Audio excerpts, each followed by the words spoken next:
Alright, so this question requires us to find the peak element given an array. So we know that a peak element is an element that is strictly greater than its neighbors. And looking at example 1, we can see that the number 3 is both greater than 1 and 2. So it's both greater than either of its neighbors. And and we're also told that an element is considered to be strictly greater than a neighbor that is outside the array, right? So basically we'll have minus infinity, then we'll have 1, and then we'll have minus infinity. So outside the array is always going to be minus infinity. And another important fact is looking at these constraints. So we can see here that no two numbers next to each other are going to be equal to each other. And that will be very important when considering our solution. So let's figure out how we can solve this problem. Okay, so looking at this sequence, we know that we're always going to be increasing at the start. So as you can see, 1 is good, or any number at the first index will always be greater than infinity, right? Than negative infinity. So we know that we're starting off increasing every single time, right? So if we want to find a peak, we just need to check the next element, right? We just need to check the next element. So we just need to iterate over the array, and for every element, we just need to check the next element. And if that next element is less than our current element, right? So if that next element, right, I plus 1, is less than our current element, I, right, then I must be a peak. So this only works because we know that we're always increasing at the start, right? We're always going to be increasing at the start. So the first dip that we see, which is here, the first dip that we see, we know that we've already found our peak. We found a peak. And from the question, we know that we can return any peak. So in this scenario, we're basically returning the first peak that we see. So let's jump into the code for this. This will be very quick. So for every I and remember, we need to return the index of the peak. And we're going to iterate over every index in the array up to the second to last one, because we're going to check the current element and the next element. So we need to have this minus 1 here. Now, if the current element, right, is greater than the next element, then we know that the current element must be the peak. Otherwise, so we're done, basically. Otherwise, we need to return the last element, or the index of the last element. The last element must be the peak, right? And if we submit, then we're done. Yep. And the time complexity of this is O of n, which is, because we're literally iterating over the entire array, minus 1. And the space complexity, we're not using any space here, so it's O of 1, which is a constant. Is constant. However, the question required us to use O of log n time complexity. And let's figure out how we're going to do this. Previously, we were finding the peak using linear search with O of n time. However, we are required to find the peak with O of log n time. And this indicates that we need to do some sort of binary search where we reduce the search space by half at every turn. So here, let's try and do this in a binary fashion. So let's find the midpoint of the array, which in this case is 3. And we know, and basically we need to find out, should we search the left hand side of the array or the right hand side of the array for more peaks? We know that 3 is less than 5, right? We know 3 is less than 5, and we know that for sure 3 cannot be a peak because of that fact. So we can ignore this half of the array and continue our search in this side, in the right hand side of the array.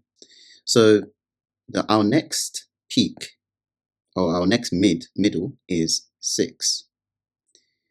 6 is greater than 4, so we can ignore 4 and continue looking at, and 6 is, and also potentially 6 can be a peak, so we need to continue looking at this side of the array, this part of the array.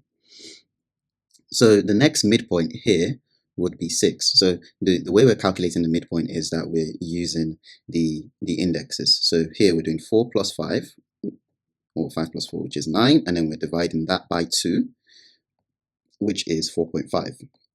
But we're doing integer division here, so we're just going to stay at 4. So in this case, the index is actually 5, actually. My bad. So look at that, we did that calculation with integer division. And so it's 5. So our midpoint would be 5. And we know that 5 is greater than, is less than 6. So 5 itself cannot be a peak. Then we're left with a base case. We're left with one element, which is 6. And since it's the only element, 6 must be a peak. So that's how we do it. We divide the array into 2 at every single iteration, right? And we need to pick one side of the array. Given some condition, we need to pick one side of the array to continue our search. Yeah, one half of the array to continue our search, and that would give us an O of log n time. Okay, so let's jump into our binary solution. So here we need to find the peak element, and what we can do is we're going to return our binary search of the array. So the binary search, so let's call this binary search. Right, so the binary, let's do camel case. So the binary search would contain the array itself, the left-hand side, and the right-hand side. So left-hand side is the first element in the array, or the index of the first element in the array, and the right-hand side would be the index of the last element in the array. Right, and so let's define this binary search function. So binary search. And we have self, put pass in self, nums, left and right. So if left and right, our base case is that if the left index is equal to the right index, right, then we know for sure that we've seen a peak, right? So let's just return left, right? And now we need to find the midpoint of left and right. So now we're going to do our recursive search. So if we do the midpoint of left and right is, as we saw before, we do the left and right, we add the left and right indexes and do an integer division to find the mid, right? And so we check. Now we check if the midpoint itself, right? If the midpoint itself is greater than the than the element to the right of the midpoint, if it's greater than the element to the right of the midpoint, right, then for sure we need to check. We know if it's greater than it, then we know for sure that this part of the array cannot, or the right hand side of the array cannot include a peak, or it's not the peak that we're looking for. So we return self.binary search. So we're just going to ignore the right hand side of the array, basically.